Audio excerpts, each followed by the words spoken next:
Laura A. Grace here, the author of Dear Author, Letters from a Bookish Fangirl, and Team Lines of Poetry Collection, and Gathering Faith, my upcoming manga, which should be releasing very soon.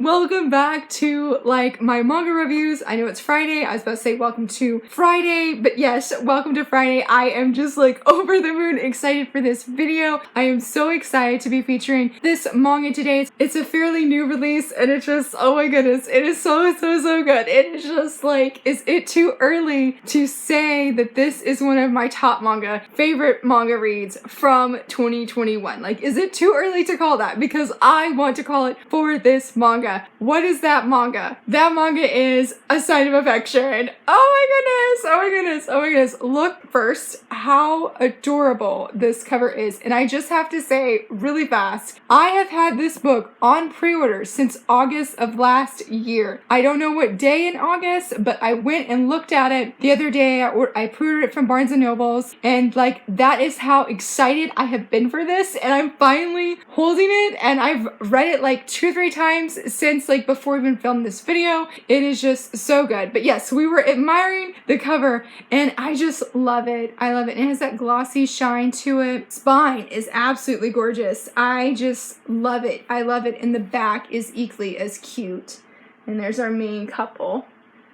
They're just so adorable. Oh my goodness. I don't even know where to start because everything about this is just perfection. It is so good. Such top quality, storytelling and everything. But I guess it would be helpful if I actually told you what the story is about, right? So this story is about Yuki, our main girl here, and she is deaf. She is in college, and she comes across this tourist on a train who's trying to communicate with her, and she can't communicate back because he doesn't know sign language and she can't hear what he is saying. Well, in steps our main guy here, Itsuomi, and he basically helps in the situation, and she's super duper thankful. And she comes to find out that he himself travels around the world. He knows multiple languages, but he doesn't know sign language. The two are drawn to each other. There's definitely a romance that is blooming. They have feelings. Obviously, I'm pretty sure they have feelings for one another. More on that in just a moment. But Yuki is a little bit nervous. I don't think she's really been in a relationship, so this is all new to her. And the way it is explored in A Sign of Affection is phenomenal. Again, it is just absolute perfection. I love the way that the manga creator portrayed Yuki's feelings. It was so deeply relatable. And one thing that I super appreciate about this story is the art. Now, when I read manga, I'm not going to say that I don't appreciate the art, but I admit I still read manga mainly for the storytelling. The art is with that, yes, but this manga really makes you slow down and really look deep at the art itself. It makes you appreciate what the manga creator is doing, and the panels are just absolutely gorgeous. And a fun thing about this manga is that there's actually an interview with the mangaka at the end of the book, and that was really fun. Yes, here we go.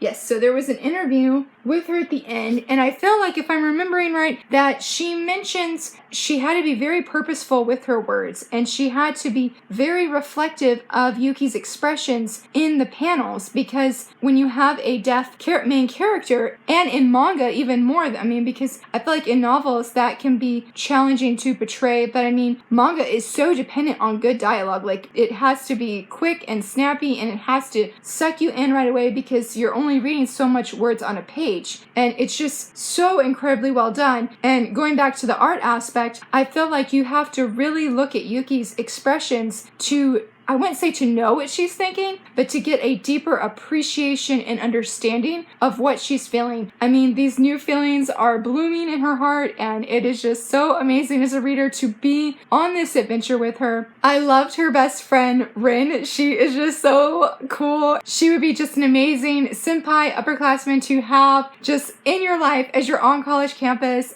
Yuki and her both are I feel like they're very trendy, and they're just so easygoing and very sweet, and they have have just a beautiful friendship, and I love how Rin is there for Yuki, how she encourages Yuki, and also, I mean, Yuki really encourages Rin too, and I just love seeing the way that they communicate. They use like their cell phones, or they'll use a computer. I think Rin knows a little bit of sign language, and so it was an interesting thing to read, of seeing their friendship, how deep it is, and just how they communicate. Like, I have not seen that in any other manga the same way that they do. I guess I felt maybe it would not be as deep, and that's probably very ignorant of me to say that, but it was deep, and it was beautiful, and it just made me admire Rin of how thoughtful she is, and when somebody corrects her on something, that she takes that person's words to heart and doesn't want to do it again, because she wants to respect Yuki and be there for her, and it's just totally amazing. Like, Rin was a really fun side character that I really, really loved, and I am curious about her story and how it weaves into Yuki's, because it was fantastic. Our main guy here. Our main guy. Oh my goodness. Oh my goodness. Itsuomi is absolutely, like, I don't even know. I don't even know. That's like not a good description to describe him,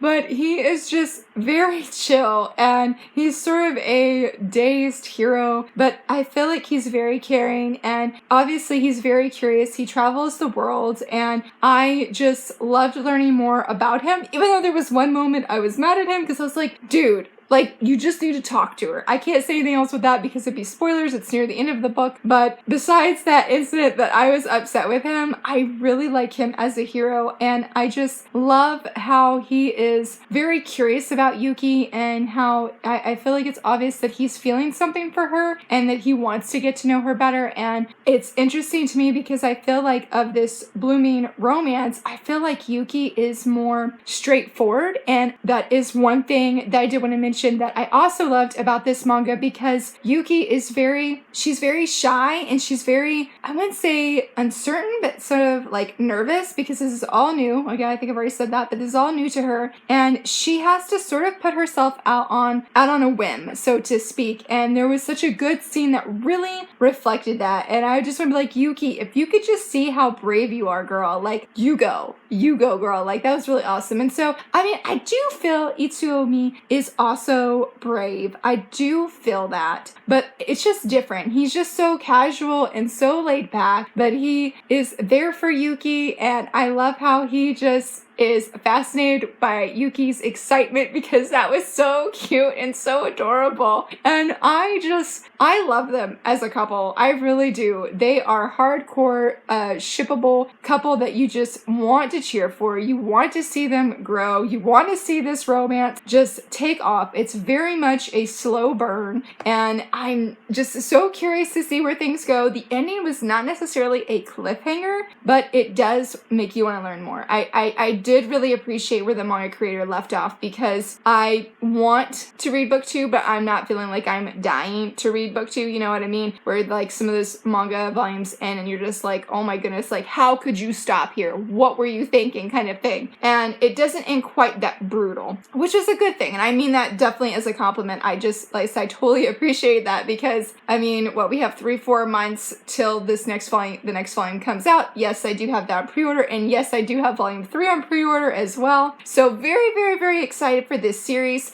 It is just a fantastic story. Like, I highly, highly recommend this. It is just such a well done, realistic romance, and we have all of these realistic feelings in our main girl here. I mean, I feel like just that for any reader who reads her story, especially as a woman, would relate to what Yuki is feeling. She's just so beautiful, and she's so kind and courageous, and she's excited, and she's just a fantastic heroine that you really love cheering for. Now, I think this is considered a josei manga because it does take place with Yuki being, I believe she's a first year in college, and Rin, I think, is a second year. Itsuomi, I'm not very sure. And I do also want to comment, I love the different languages that Itsuomi knows, and how his love for languages and other countries and other places plays a role in this story. I don't know. I thought that was just so cool and so well done. It was just a very fun and interesting part of the story, and especially how it affects Yuki. I did like that. And so, guys, it just, go pick this manga up. Go pick this manga up. I strongly recommend, if you like romance, if you like slow burn romance, if you like clean romance, if you like just a sort of out of it hero who's just very kind and love a contemporary manga story, please go check out A Sign of Affection.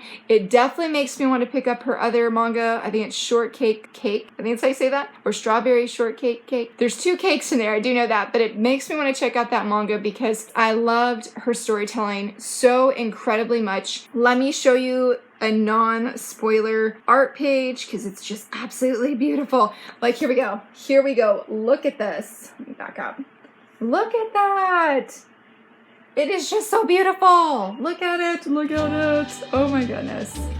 I love it. I highly love the art, and just the cover is everything. I cannot wait for volume 2. I definitely will plan to do another review of it on my channel. But if you prefer josei, romance, contemporary, all of the things, please check out A Sign of Affection, and definitely let me know in the comments if you have read it. Let me know some of your favorite josei titles, or if you enjoy reading romance, as I would love to hear from you friends. If you enjoyed this video, please give it a thumbs up and subscribe, and thanks so much for watching. Bye!